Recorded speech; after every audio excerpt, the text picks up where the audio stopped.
on the drive, goes inside the floor.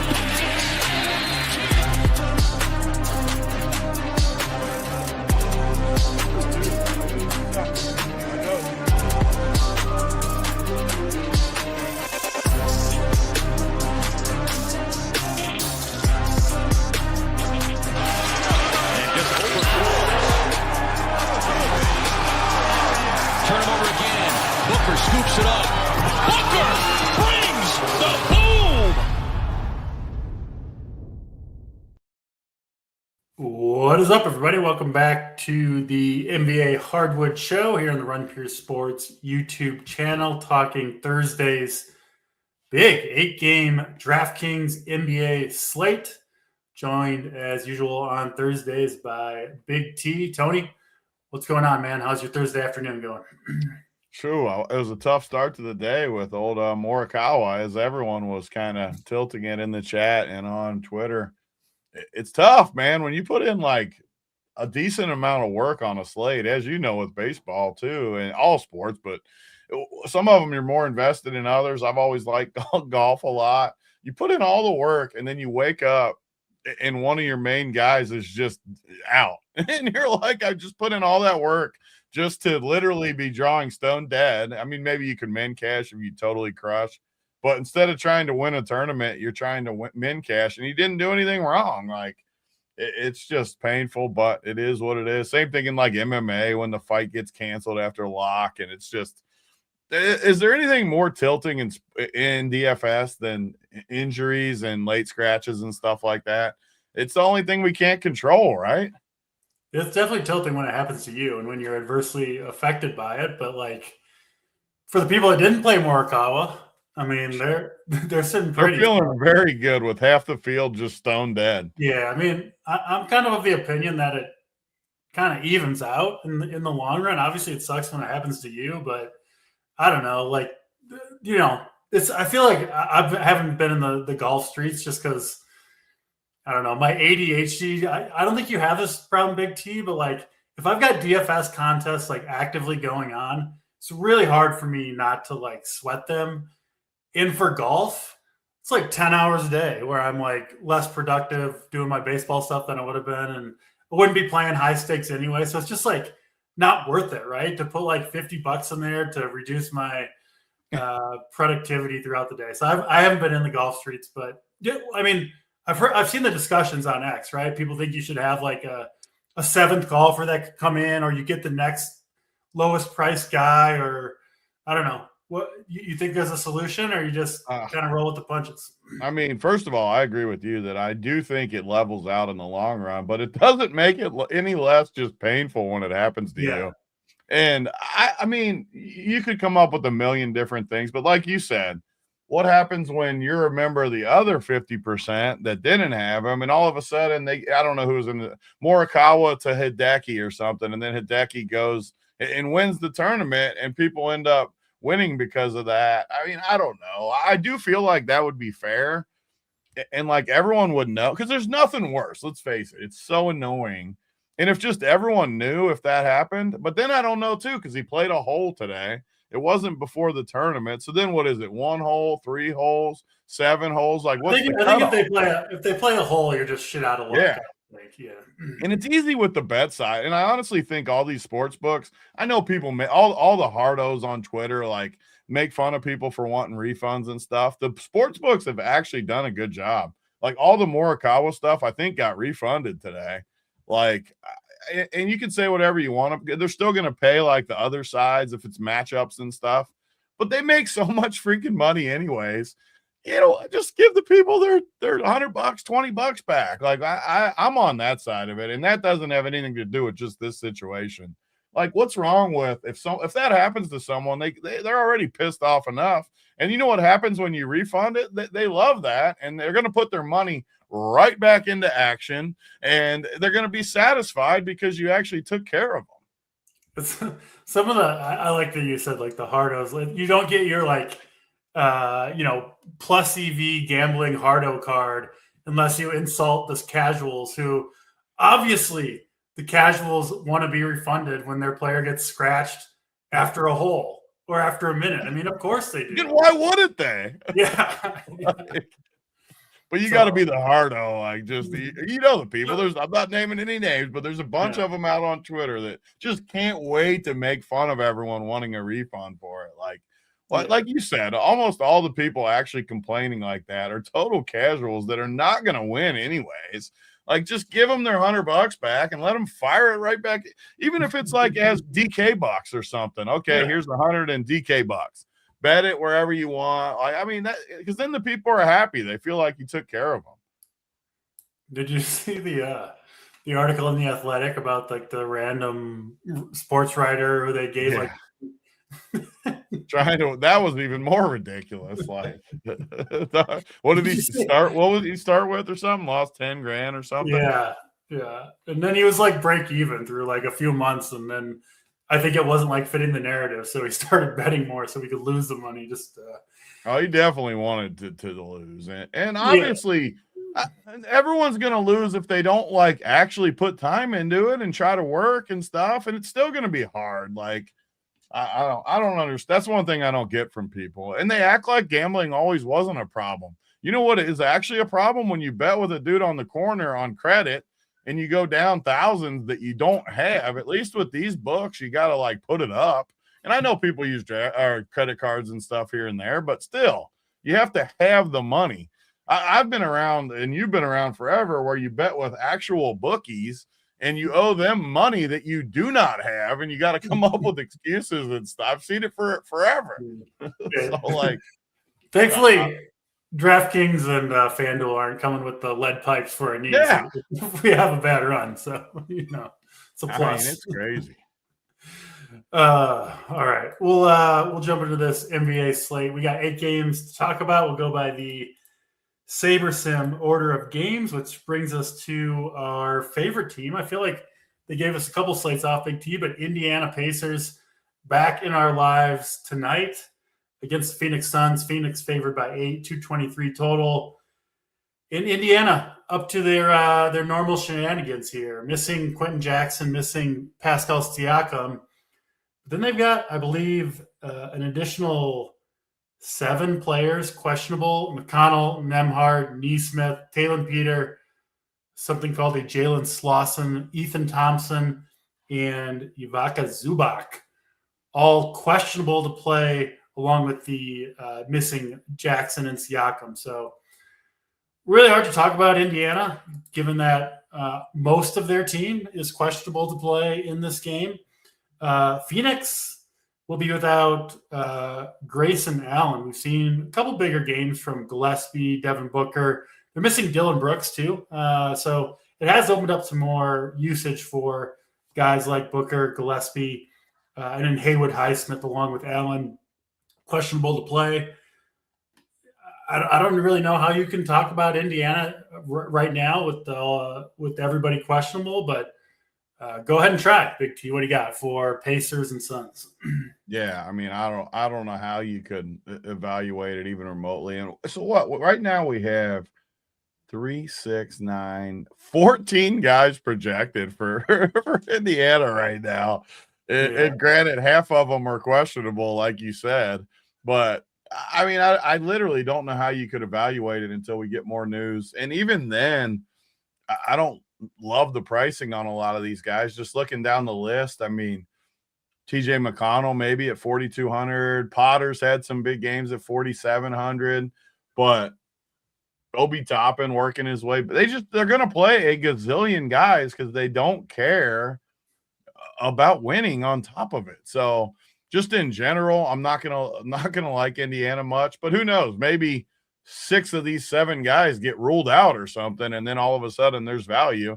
The good part is they're the early games, so we'll have all the info we need on this game. Be in the Run Pure Sports Discord, and we got the alerts notifications too now where all that stuff pops up from the feed. So check it out. Till then, though, I mean, I nothing from Indiana for me. And honestly, I probably won't like anything anyways. But you never know with who's in and out, who starts. Maybe there's some value that pops up. And then the Phoenix side, I mean, more of the same. Jalen Green has looked like he's finding his footing a little bit to me, but he's still 6,800. Gillespie's been solid but expensive. Grayson Allen keeps missing games. He's expensive.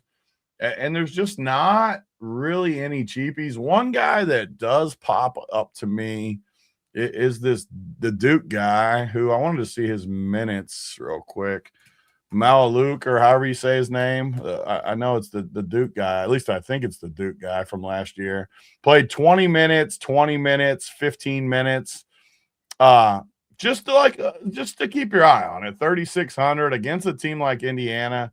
It's a little bit like that play last week, the Golden State guy, Cryer, where it just, I don't know, it just sticks out to me a little bit down in that price range to get a little extra run versus a team like Indiana. But nothing crazy in here. And as we get to the slate, like we were saying before we came on, some of the value, man, like we always come on these shows and it's Memphis every time, I feel like. And how many times have we left the night happy we were on the Memphis guys? It doesn't happen often. They tend to really screw us over. So I don't know. I don't love this game, though. Maybe you can talk me into something. No, I mean, when I saw Indiana had literally 7 guys questionable, it's like, what are you going to do? Run 100 different if-then combinations? Like, it's just kind of a pointless waste of time, especially when it's the early game and we'll get the information. So, Indiana, man, I'm just going to see who they end up playing and go from there. Obviously, we'll be in the Discord. We'll have the half an hour at least, hopefully, to look at Indiana and figure out if we need to play anyone from there. Honestly, I'm not planning to play a bunch of Indiana unless, like, they all sit, which I guess could happen, in which case I'll reevaluate. But I bet, 3 or 4 will sit, 3 or 4 will play, and Indiana won't be super interesting. And, yeah, Phoenix, if Grayson Allen sits, I do think Booker, Gillespie, and Jalen Green are all decent plays, but not, like, super values, right? They're not super cheap or anything like that. So of the 8 games, I think one of the least interesting, Phoenix and Indiana, obviously, unless Indiana ends up sitting everyone. We'll see before lock if that actually happens. Let's go to Philadelphia and Detroit next. Detroit big favorites in this one, 15-point favorites, 222 total.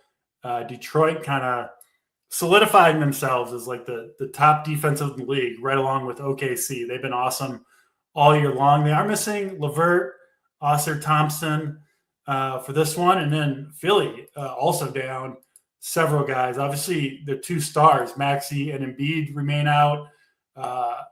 Bona joins the center injury list with Embiid. And then Drummond is also questionable. So potentially Philadelphia just like straight up out of centers. That is to play Barlow and Watford there, I believe. Potentially a spot where Drummond could get big minutes back in Detroit. I think he's somewhat interesting. Kelly Oubre also out for Philly.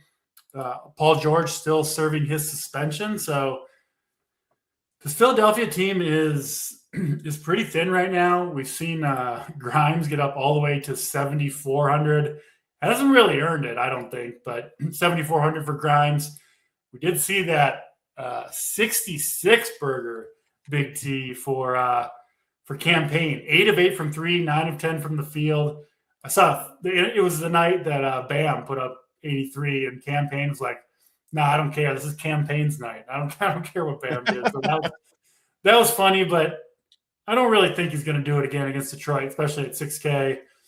I'm a little hesitant on this Philly team. I think this could easily end up being a pretty bad blowout. I mean, if you just go position by position, Philly seems pretty outgunned by the younger, defensively sound Detroit team. I kind of think a blowout's coming here. I don't want to be too invested in this game, Big T, but what do you see, Detroit and Philly? Yeah, man, that campaign game. I can't remember if I did the show with you or yeah, we were on the show. I kind of liked him, but we didn't play him. Yeah, and it was similar because it was like 2 straight days or 2 out of 3 that he was kind of in play. And the first time I played him and he was okay, but I never obviously saw some. I mean, Bam too. Bam was a great play, and that was just one of the most insane nights you could have from both guys to get 60, 68 or whatever you said from him. Honestly, yeah, 66 from campaign is. about on par from 107 from Bam. I think Literally, I might have bet Bam to do what he did over campaign to do what he did if I had to pick which one was less likely. So I don't know though. Like you said, Edgecombe, I think he's a pretty good play, but he's 8,100. That's just not anything that I need to go crazy about.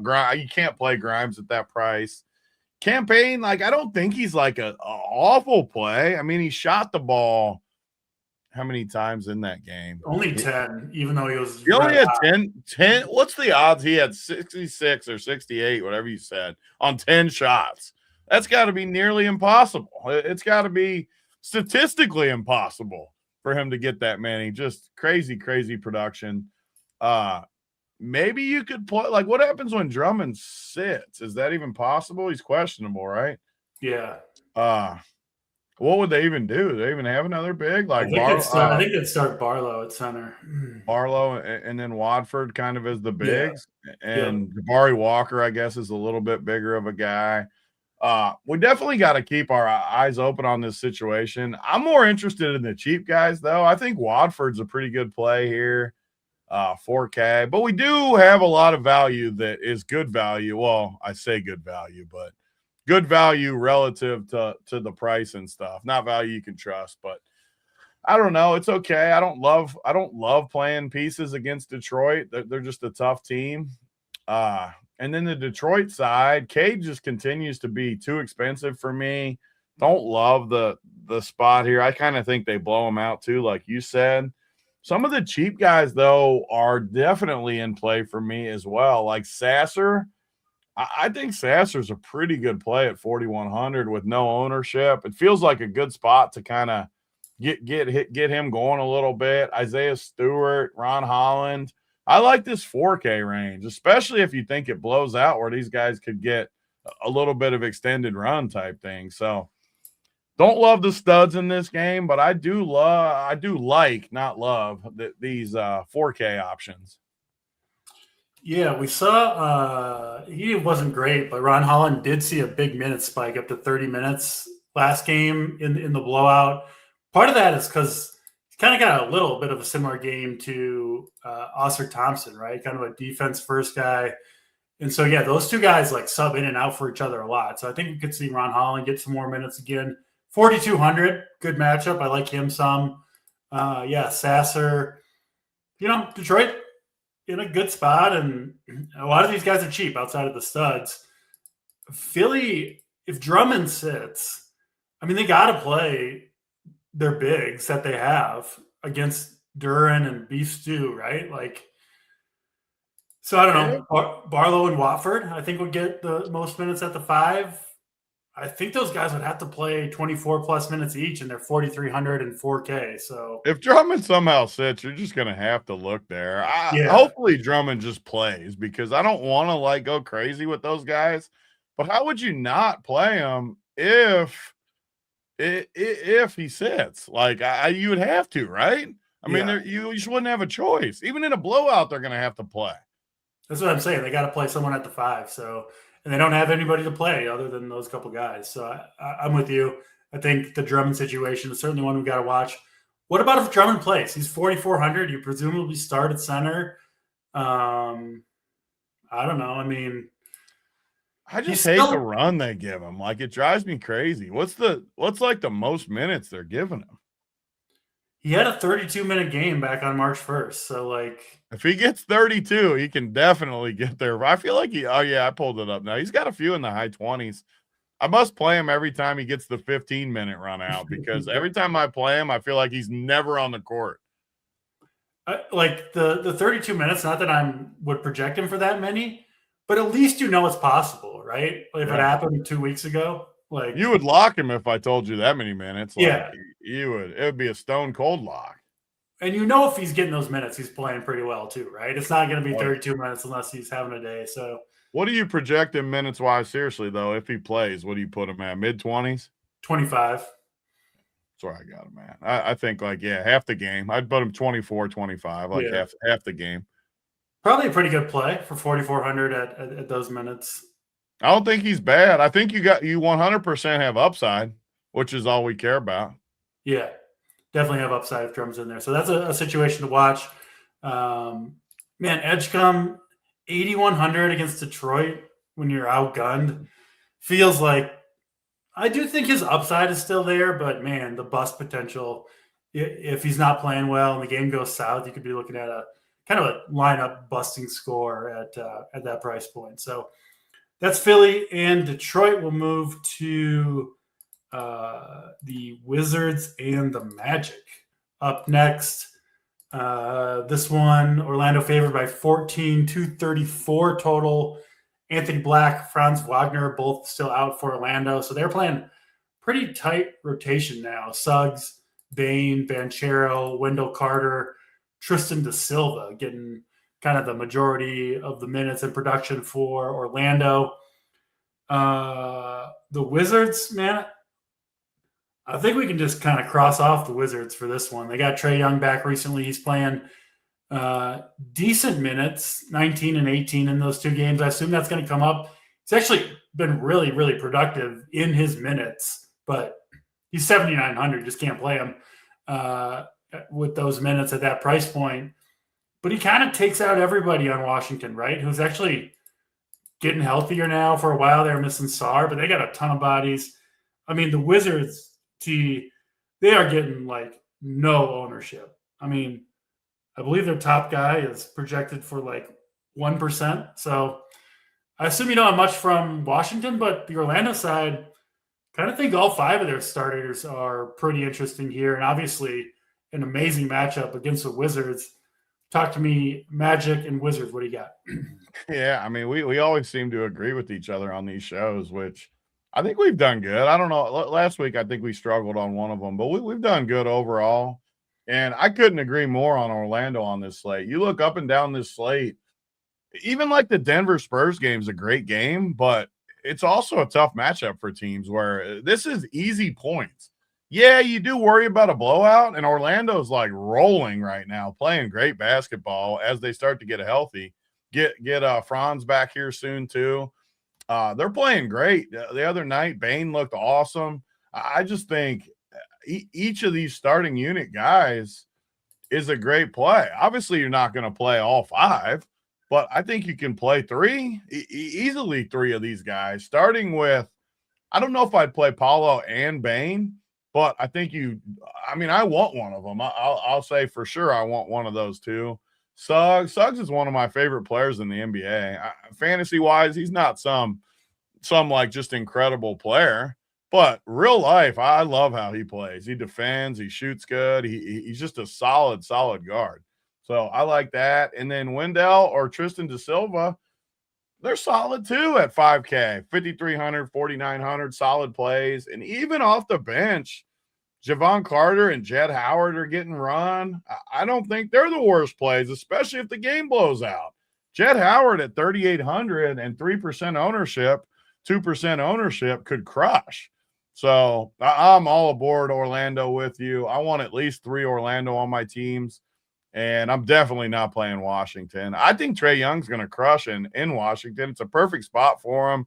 No like title aspirations, but he can just go and chuck and play his game. And whenever he gets to like normal minutes, which probably won't be this year, next year, he'll probably get that run. I think he'll be good. So I totally agree with you here. Orlando all in, and nothing on the Washington side.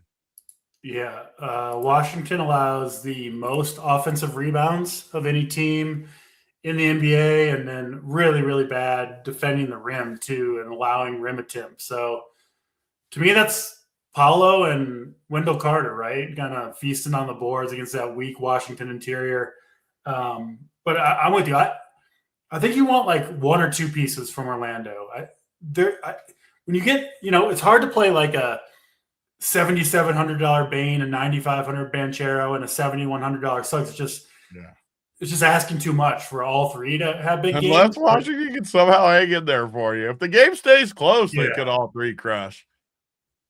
I like kind of playing these teams with tight rotations against really bad teams that are playing well, because like when they're on the court, they're just going to be racking up fantasy points the whole time. Somebody is, because the Wizards can't do anything right. So there's virtually no chance that they all bust. Like a couple of them are going to crush. Even in a blowout, they're going to crush. I think you'll get a couple that crush, and then the other 3 starters, I bet, will be okay. Is kind of what I expect. I don't think you're going to get any huge busts from Orlando, which makes them a good team to target. And because it's hard to identify like which one it's going to be, you don't get like extreme ownership on any of them, right? So you can kind of pick and choose a little bit. Yeah. And the chat's talking about Bam on a scale of 1 to 10. How much do I respect? JSU was fired up. He wasn't having it. He wasn't having it. He's also anti-fun though. Like he doesn't I think he denies this, but he likes like the little ballers, right? Like the Allen Iversons of the world. If Iverson did it, he would need new underwear for sure. Like he'd be so happy. And the thing is, like Iverson was that. Iverson would shoot 40 times to get his 30 points. Like that's what Bam was doing. Like that's what Kobe would always do. Shoot the ball 70. Like that. Like Kobe's last game that everyone loved. How many did he score that game? Do you remember? 60 something or whatever. Kobe. That very last game when he literally versus the Jazz and he said Mamba out. I don't remember what it was, shot the ball like 100 times, and everyone was so impressed. I'm like, he literally shot the ball every single time down the court. You can't have it both ways. So out of a scale 1 to 10, I mean, I wasn't like blown away at how good he was or anything. I mean, he was playing Washington and chucking the ball, but I don't know. A scale 1 to 10, give me a 7 or something. I mean, he still scored a lot of points, but I wasn't like blown away by it. I wasn't mad watching it either, though, like some people are.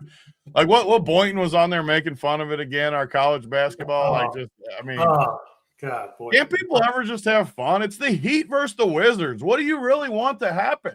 Like, what's wrong with just having some fun watching the dude try to score? I was honestly more mad they pulled him out with a minute left.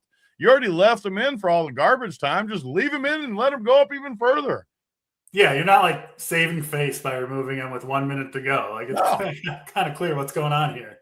And you've been letting him milk it the whole half. That's what I'm saying. Another minute. Finish the job if you got 1 minute to go. So, yeah, I'm with you there. Of course, Boynton was like minus 10,000 to be hating on the Bam game. Yeah, J. Ruff. If Pritchard got 80, if Pritchard played the same exact game Bam did, JSU would put him in the Hall of Fame. Like he'd be the greatest player in the history of basketball. He might already be there for JSU. I don't know if Pritchard needs the 83 points to get in JSU's Hall of Fame. This part was bad though, like that when that dude missed the free throw at the end on purpose. I do agree with that. That part was embarrassing. Like you can't just miss on purpose to try to get him a rebound and then a putback like that. I do agree with that part. That like if you just pass it to him every trip and let him shoot, like that's just as much the defensive fault. Like double team him, do what you got to do. Like let him shoot every time. I don't care. You ever see the Ricky Davis? I think it was Ricky Davis. Yeah, the triple double when he shot at his own he shot at his own basket to get a rebound. And then they ended up taking it away, didn't they? Yeah, I think so. I think they took it away because they said he was doing it on purpose or something. Yeah, Ricky Davis was the one. I'm pretty sure he was there in the beginning of LeBron too, where he's like, that young buck's gonna have to earn his spot on this team or whatever it was. Yeah. Okay, Ricky. And I actually liked Ricky Davis as a player. He was a hooper, but he was a goofball.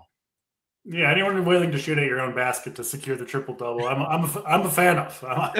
Especially as fantasy people. Yeah. I think we finished up Washington, Orlando, right? We're in on Orlando and not so much Washington. Pretty simple there. Oh yeah. Let's go to the 7:30 Eastern time window. Brooklyn and the Atlanta Hawks. No surprise, Hawks are big favorites here. 15 points or so, 226 total. Kuminga and Dyson Daniels, the questionable players for Atlanta. Obviously, both of them would make a big difference, but Daniels, he's kind of an Iron Man, doesn't miss much time and plays big minutes. So that would open up things for Atlanta. CJ McCollum, I assume, would be in there. Probably in the starting lineup or even more minutes off the bench. Brooklyn missing MPJ, their primary scorer. Day'Ron Sharpe, backup center out. I think current starting point guard Nolan Traore going to miss, and then Zaire Williams out for Brooklyn too. So This is one of the teams, Big T. We were talking pre-show. A lot of value here, at least in theory, on the Brooklyn Nets, but I don't know. I never feel that good about a 43% owned Danny Wolf, and I'm guessing you're kind of the same. Talk to this Atlanta and Brooklyn here. He's been my anti-play a lot of times, and he's burned me a few. I'll admit it. Even the other day when we did the show, he was my anti, and he didn't go off. Don't get me wrong, but he still got like 30, which is fine at 4,800 or whatever he was. 4,800 again tonight. He's just going to be insanely owned, though. I just always think there's a little bit of value in fading Brooklyn guys when they're 60% owned. Like, I mean, obviously he's a decent play at 4,800. Yeah. I think one of the things I hate about Brooklyn is they just don't have like guards. One thing that's a little different tonight, they do get a few pieces back that I think are a little more interesting than like the old. How do they have like all different good dudes tonight? Like Jalen Wilson, I haven't seen him hardly all year. Drake Powell, I haven't really seen. Minot played for the freaking Celtics like a week ago, I feel like, didn't he? Or am I making that? Is that a mistake? I feel like he was on Boston. Maybe he wasn't. ETN. I mean, look at all these names. Chaney Johnson, I haven't heard of him all year. How do they just keep getting random, just two-way players they're bringing in or something? I don't understand. But the plays I think are good plays are like a Jalen Wilson at 3,300, where I like his game a little bit more. And Saraf was a pick. He's in the 3Ks. Drake Powell even in the 3Ks. I actually really like the 3K guys that are low owned compared to Danny Wolf, because Danny Wolf is really the only one getting a ton of. Minot, I guess, is getting a little bit of ownership, but just looking at it, I really like these 3K guys because you don't really get as much risk, right? With Brooklyn, the thing I always worry about is them playing 23 minutes and just not having upside. But if they're only 3K, I feel like we can get in the 20s from a lot of these guys, especially Saraf. I like Saraf a lot. They need to get him going at point guard, get a little bit of guard action in there. So I didn't think I would like Brooklyn. I usually don't. But I do like these 3K guys a lot. And then Atlanta is a little tougher to me in a blowout spot. Yes, if Dyson Daniels and Kuminga sit, it'll definitely boost the stuff up. But I kind of agree with you. Dyson Daniels always seems to play. And Kuminga, he might sit or might not. But at 6K, it's not going to change too much for me. I don't even like Jalen Johnson all that much tonight. I usually like him. I don't love him. So, yeah, it's weird tonight. I don't like Atlanta, and I do like Brooklyn more than I normally would. But I say that I don't like Wolf, and I like the guys that aren't as popular. Yeah, I'm kind of with you. I mean, Brooklyn is down. Obviously, Igor Demon was starting at point guard for a lot of the year. He got hurt. They went to Traore. They've had too many guards, right? That's been one of the problems with, like, they picked a bunch of these guys in the draft. This could be a game where Saraf gets a chance, right? Like maybe they say, yeah, we'll give you – maybe they give him 30-plus minutes. See what he's got for a game. He really hasn't had too many chances to be the lead ball handler. And these shitty teams, Big T, that still have like enough guys, I think playing the cheap guys in general is just – they can help you more and hurt you less, you know, when there's so much uncertainty with the minutes. So I'm with you on Saraf. I like him quite a bit. What about – I mean, Terrence Mann has played 29, and 27 minutes. He's 3,600. He's one guy I just refuse to play. I just have seen him too long. I refuse, but I do get it. I feel like his minutes are more secure than the other guys. I've seen that dude play so many times where he plays 30 minutes and gets you 12 fantasy points that it just like infuriates me. I'd rather just roll the dice on these young bucks. I totally get that too, because like the young guys, we don't know necessarily how good they are. Like, you know, for sure, man sucks. You know exactly what man is. What he is. Doesn't mean he couldn't have a good game, but like he's not going to suddenly become a good player. So he could get you 30 tonight, and like I wouldn't be surprised. But I know for a fact what he is. Like these young guys, like I agree with what you said. Why can't they get a little extra run one night? I think it could happen. Like, what happens if a couple of these guys play 30 minutes? I mean, you're going to have all kinds of upside. They're just so cheap. So cheap. It's, the matchups, it could be a blowout, but that doesn't even, some of the guys we're talking about could be out there anyway. So I think they will be. I think you get them in there in a close game or a blowout. did you say you like Jalen Wilson? I like him a decent amount. I don't think he's got huge minutes upside, but I like him. He's low 3Ks. I actually like these Brooklyn plays a decent amount, these cheap guys. Yeah. If you had to rank them, I think Saraf is my favorite. From there, I mean, I like Wilson, Akbaji. I'm okay with Wolf. It's hard not to like most of these guys, honestly. How do you rank Brooklyn? I mean, Wolf, I think, is like the chalk that is safe and technically the best, but I'd rank it Saraf 1. I'm going to go Drake Powell 2, actually. He's another guard. I just think they need to get these guards going a little bit. And then Jalen Wilson 3, Minot 4, I guess, would be kind of my little 4-man rankings, I guess. Yeah. I really like Drake Powell, though. I think Drake Powell's a good play. What's his – let me pull his stuff up real quick. He's played – I mean, look at these minutes. 4 straight games in the 20s minutes-wise, 3 Ks. I don't know. I mean, his stats aren't, like, incredible by any means. I'm not saying they are, but I like these price points, man. 3,500, 33, 37. I'm with you. And I think a blowout would help them even more. I mean, all of a sudden, these guys could be in there in scrub time.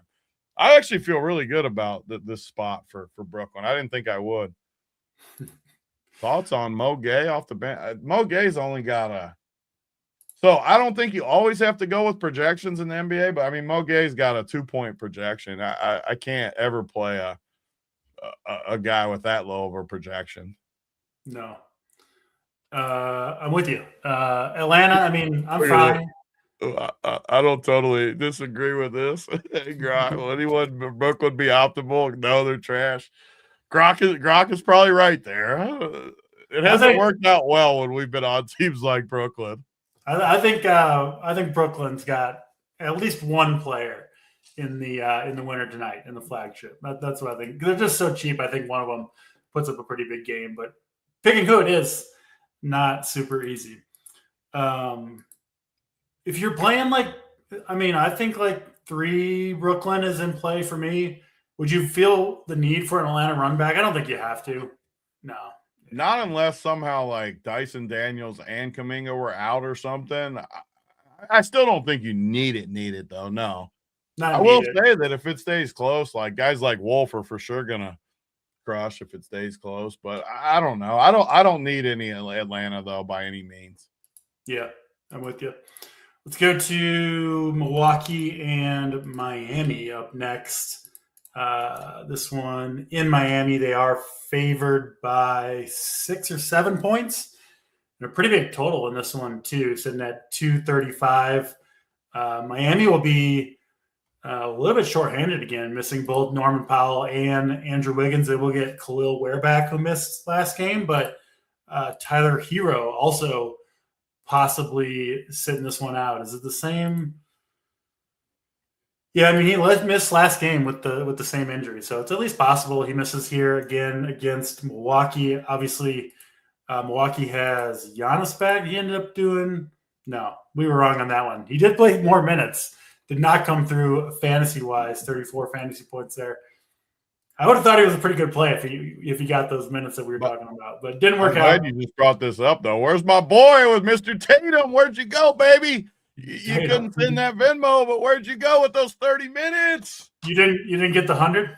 I knew you were right about it. He said he only in the chat before we got off. He said something about not having Venmo or something. No, yes, likely story. He did not get 30 for the Cliff Notes version though. Yeah, he did not. I don't know. I mean, Miami here, Big T has got to be pretty interesting, especially if Hero sits, missing Powell and Wiggins already. Like a lot of the Miami guys outside of Bam, obviously they were okay, but they, when one guy puts up 107, there's not going to be a lot of big scores alongside it. But I mean, the right play was to load up on Miami. I mean, they obviously crushed. This is another good spot for them, man. I like Miami quite a bit here. Yeah, and I'm always honest with it. I think I played for Miami and I didn't play Bam. So I had Bam, but I had like 3 others with it, so it didn't work either.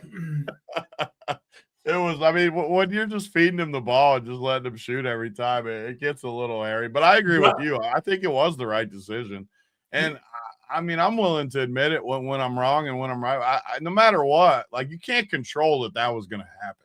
If he doesn't get 31 in the first quarter, all those guys are going to get way better games. And there's just nothing you can do about it. That's how the game flow went. And again tonight, I mean, Milwaukee just doesn't play defense. These guys, their prices are a little bit higher. Like the guys that were in the 3Ks are like around 4K. Everybody went up 500 or 600. But I think they're still okay plays, especially if Hero ends up out again. I think all these guys get a little bit of a boost. Love the Milwaukee matchup. Giannis, I tried the Giannis matchup. Do I have the guts to come with the flop lag spot and come right back with them again? Because you know it's going to happen the minute we don't come right back on it. So I don't know. I think Giannis is fine. The rest of Milwaukee, though, I can't really talk myself into anyone else on Milwaukee. Giannis, what do you think? Can we come back with a flop lag, or what are we thinking here? It's the perfect spot to do it. The Bucks are close to falling out of it completely, but I think while Giannis plays, I still think they're trying to hang on for that last play-in spot. So, yeah, I think I mean, I don't really want to do it, but I think it makes a lot of sense in theory to go back to Giannis here. So we got 2 people in the chat here while you're talking. So the lack of likes, yeah, we need some likes for these shows. Give us some likes, like Raxon says, for these free shows. And my man, I give credit because me and DC, we give credit. I mean, we're wrong plenty too. I'm wrong all the time. When you come in and you say that, that's all I need to hear. That's all I need, because I'll be wrong plenty too. He admits he was wrong, only 27. I salute you for coming back into that. We're appreciative of people who are willing to hold their L's, because we all have L's to hold from time to time, but too many people, they run from the L's, right? You can't run away. You got it. After as long as we've done this, there's nothing that tilts me more than when people won't take an L, because you spend all this time like arguing. That's half the fun in it. Is coming back and saying you were right or wrong. When people still don't admit it, it makes it no fun. You can't argue with people that never take an L. Best example of this recently was the Max Holloway and Oliveira fight. I was on the Holloway side. Yeah, I mean, as was I.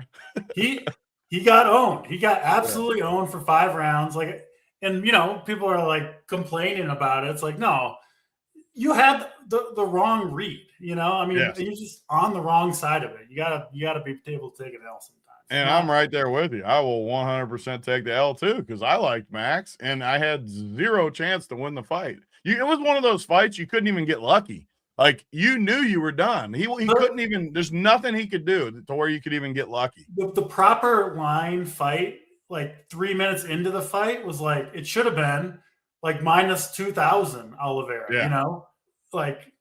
So yeah. Anyway, he could not stop a takedown. No. Like, if you can't ever stop the takedown, you're just done.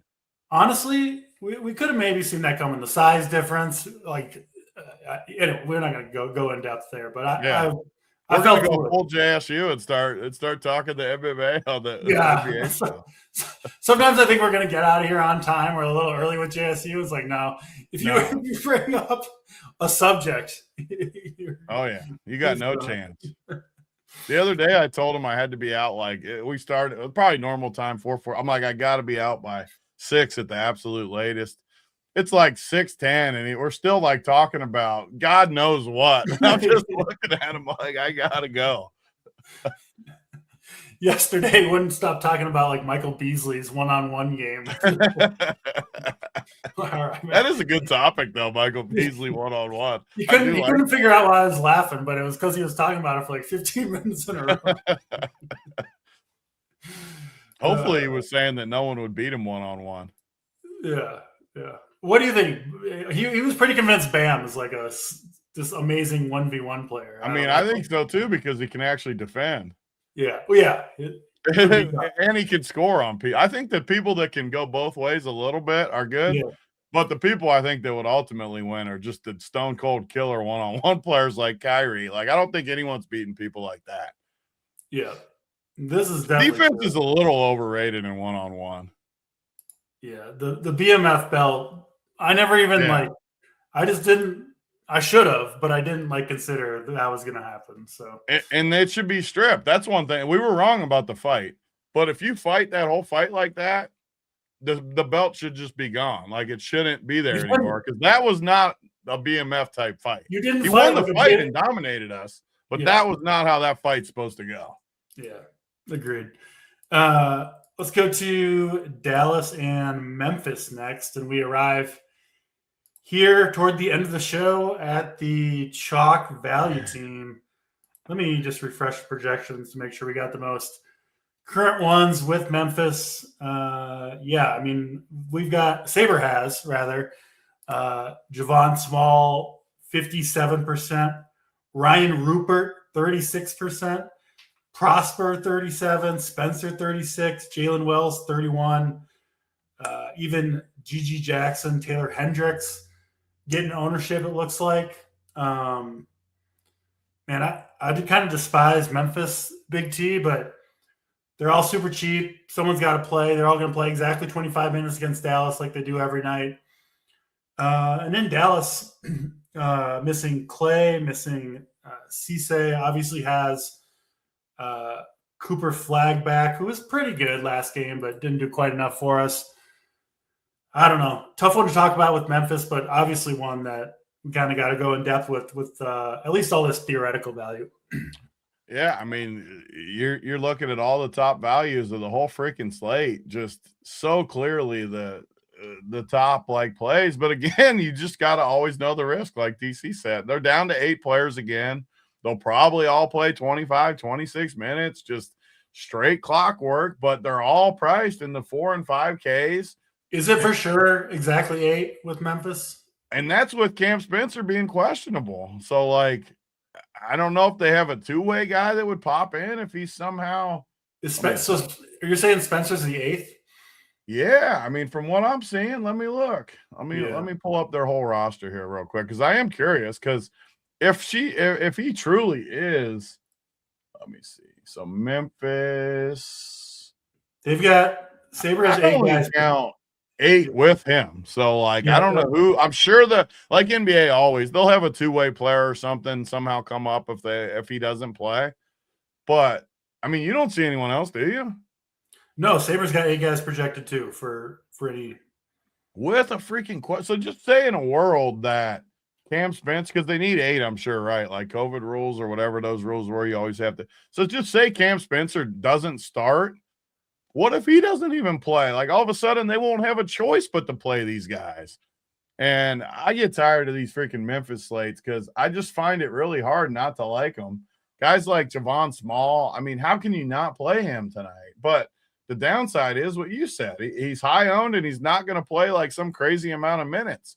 So I don't know. I guess the key is to rank these guys. I would rank them Small.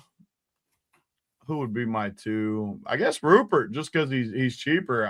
I like Rupert. Jalen Wells, younger guy. Massac. I guess the guys I would like the least are Gigi Jackson, just because he's almost 6K. I don't want to spend as much. Cam Spencer, I definitely don't want to play. Taylor Hendricks at 5K, I don't think is great. But some of these plays, I mean, you're just gonna have to play a few of them. You can't fade Memphis altogether. A couple of these guys are going to crush. And then maybe tonight's the Cooper Flag spot against a team like Memphis. Maybe we finally see a full-blown explosion here from him where we get the 60-point triple-double type game. We got screwed that Bam. Now you just reminded me. I'm pretty sure Giddey was number 2 that night in King of the Court. I'm pretty sure. And how did we not? Did you see what Bam paid? No, how much did you pay? So all that good Miami value that night, their best player who was projected 50, you would think it'd be like chalky, right? It paid $1,100. Yeah. Like that's where you see it, and you're like, how did we not ever even talk? Because we were so focused on the late games, which happens sometimes in DFS and stuff. And I'll admit it, I was. But my God, is that obvious? Like, it's so obvious. $1,100 off your $5 freaking thing. I was tilted that I didn't even think about Bam. Bam never even crossed my mind. Giddy was fourth. Okay, I feel better knowing that Giddy was fourth. He had a pretty good game because you know how you always put the bet in? Like, I went way up. I went to like, I think 40 or 50 as far as the points, rebounds, assists to get like a big payout. And he hit it. So I was like, he had to be pretty good because it was like $5 to win like $100. My bet. You know what must have been a really enjoyable experience is having Bam in King of the Court and watching that game, and he's just freaking shoving. Like, just nobody shoving. can possibly catch him. And there's no way anyone could get. I wonder what Campaign would have paid. What if it was Campaign second? He couldn't have been second. He might have been. Yeah. Well, does anyone know if Campaign was second and what I he bet would he have was. paid? Somebody in I bet he chat. was. Put up 60. Tell me it would have been like $1 million on Campaign or something. That's what I want to hear. What if someone had Campaign and only the Bam game? Oh my God, how tilted would you be if you got the 68 burger and you didn't win with Campaign? Oh man, I'd have to take a couple days off of gambling and go to the woods or some shit. I'd be going to the bridge. That's where I'd be going. I mean, someone, I think it was Corey Holt, mentioned it in chat. I mean, this is possible too, that Spencer, they don't want to play him, but they just put him active anyway and he doesn't play. Yeah. And then all your guys get like 36 minutes in that scenario. So it's a good call out there. I mean, that's maybe not the most likely thing, but yeah, Memphis looks good. Did you rank these guys? I mean, the cheap guys, right? It's kind of who we're prioritizing. It's really hard to rank them, especially without the starters. Like, once you have the starters, I think you can work off it a little bit.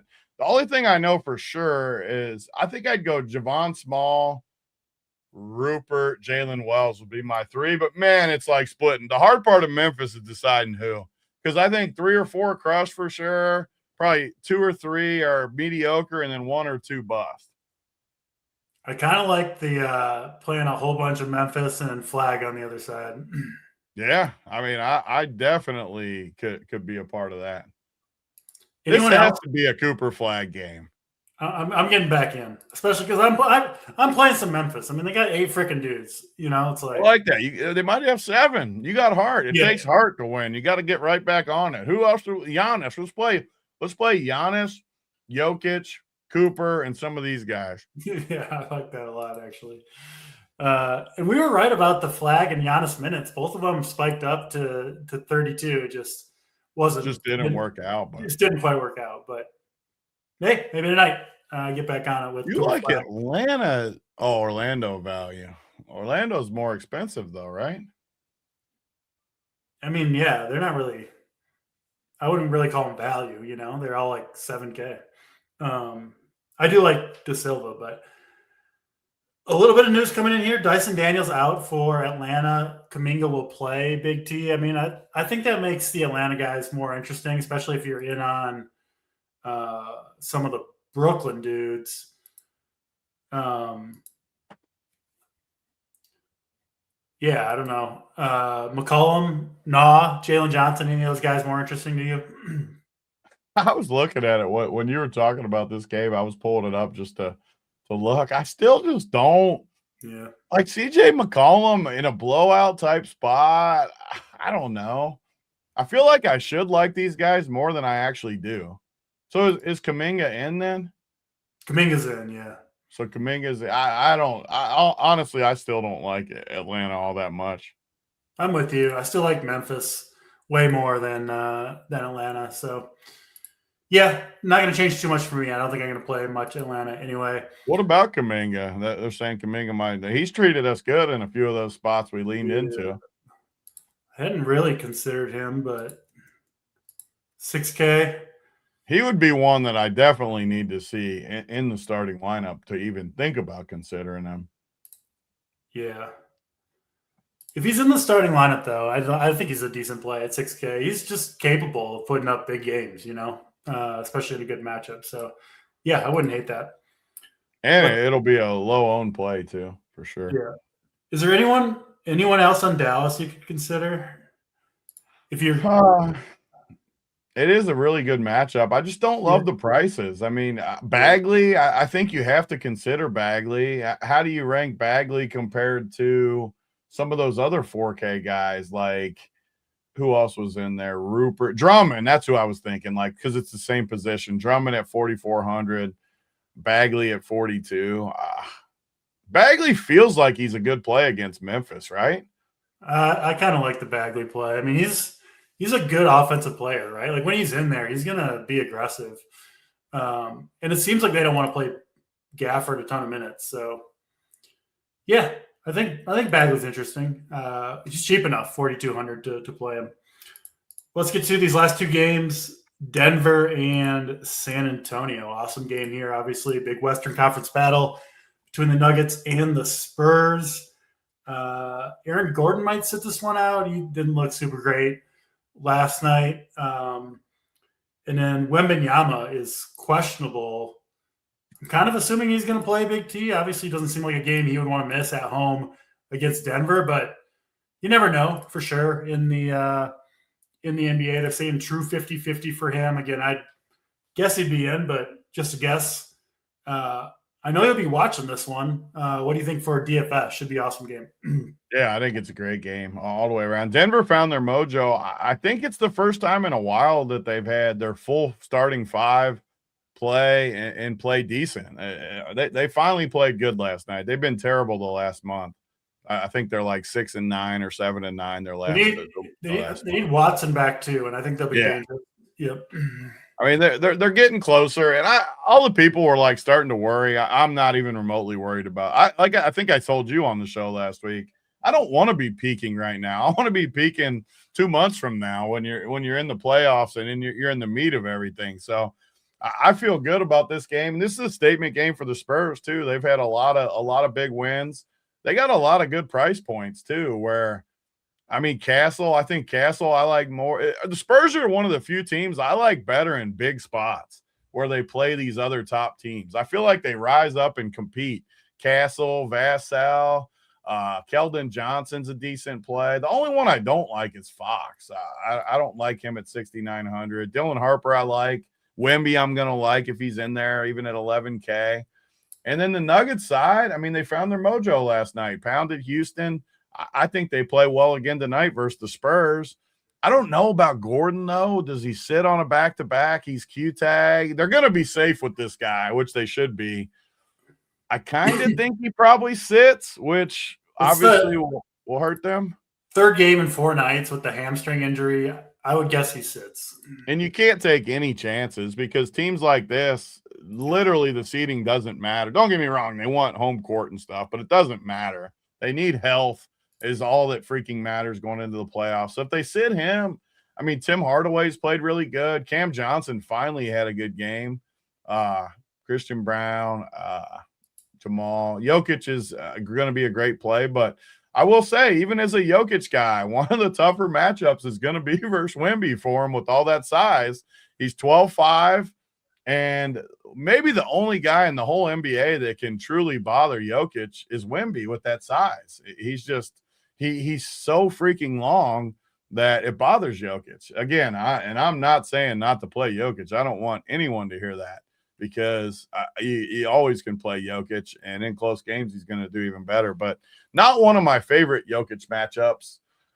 This game is awesome real life. I like the Spurs way more, though, as far as the price tags and stuff. I think a lot of these guys are upside plays. Even Keldon Johnson, Champagne, all these guys are upside plays, I think, at their price points. Yeah.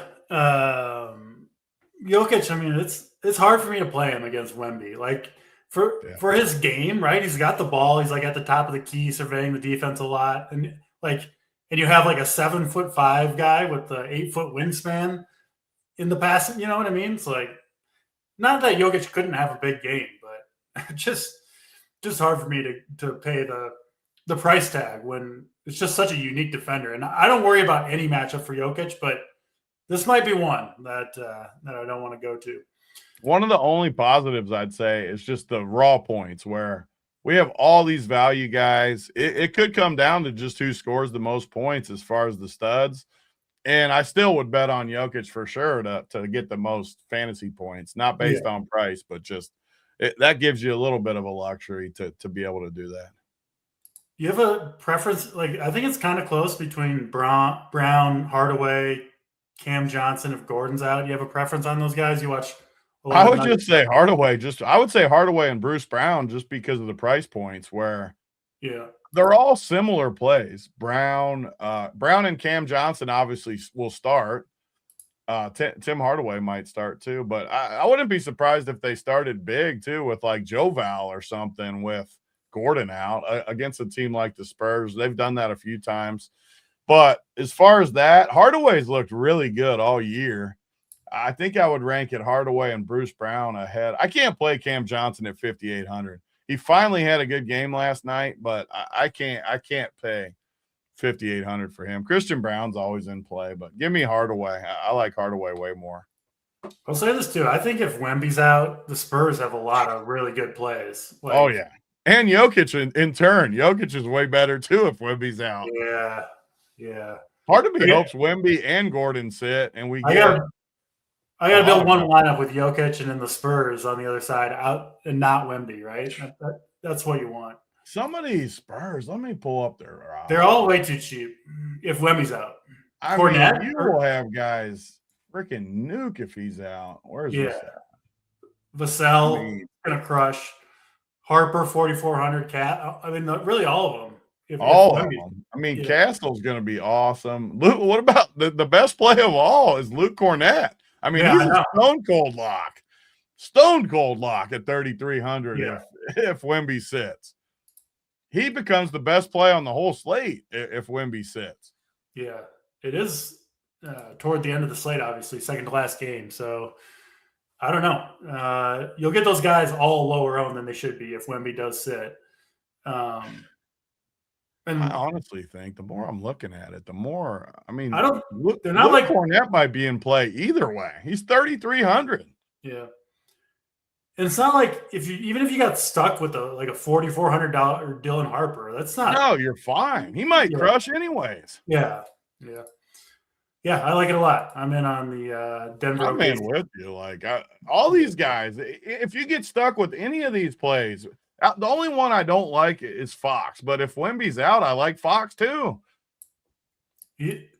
Fox's game can change completely if Wemby's out, just how it plays. So.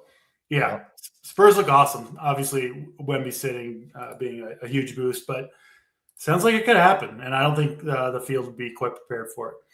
Let's go to Boston and OKC to wrap up this slate. Two awesome games to wrap up the main slate. OKC favored by 7 at home in this one. Jason Tatum will sit after his 27-minute performance last time out. Derek White questionable as well for Boston.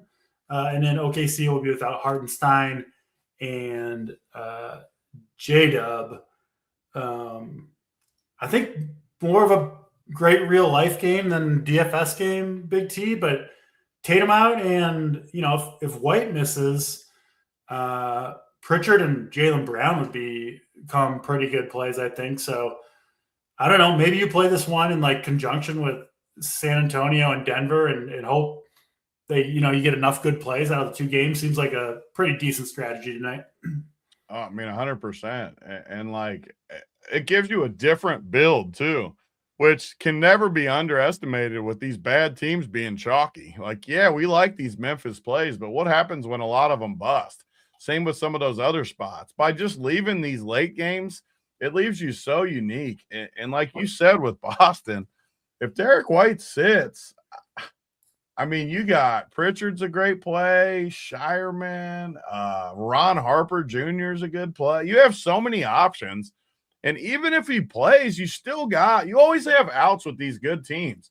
Denver, San Antonio, Boston, OKC, 4 good teams. there's nothing that says they can't have really good games and be competitive, even if everyone's in. It's not like you're dead. It gets you a totally different roster construction at low ownership. And how many slates do we get to these late games and we're like, man, look at all those chalk guys that busted. It happens all the time, especially in the NBA this time of year. So, I mean, I like that. As far as just looking at it, I don't think it's like the best game in the world, just the way these teams line up. But the minute you get a few out, like Derek White, and I guess Chet's not. I was thinking Chet was questionable, but he's in there. Some of these OKC guys have been awesome, though, like AJ Mitchell. AJ Mitchell's good. Yeah. OKC just always hits on these guys. Jalen Williams is good. They have so many good players. Yeah. I mean, there's just so many things you can go to here. And I mean, I like it. It's not my favorite game on the surface, but I do like the strategy of holding out for those 2 late games. And you know what? If that other game breaks the way we need it, it won't matter. You won't need many pieces from this game. Yeah, and I mean, you can even include the Dallas and Memphis game. That starts an hour earlier, but does start on an island and is the third to last game of the night. So those last 3 games, I think you can build some fun teams and you just kind of see how the news shakes out a little bit.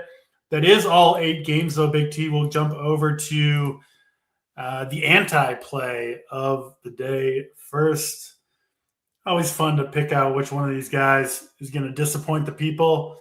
You have someone in mind for your anti-play of the day. It's always the same freaking guys up there. I mean, I can't pick any of the Memphis. I pick Danny Wolf every freaking slate he's my anti.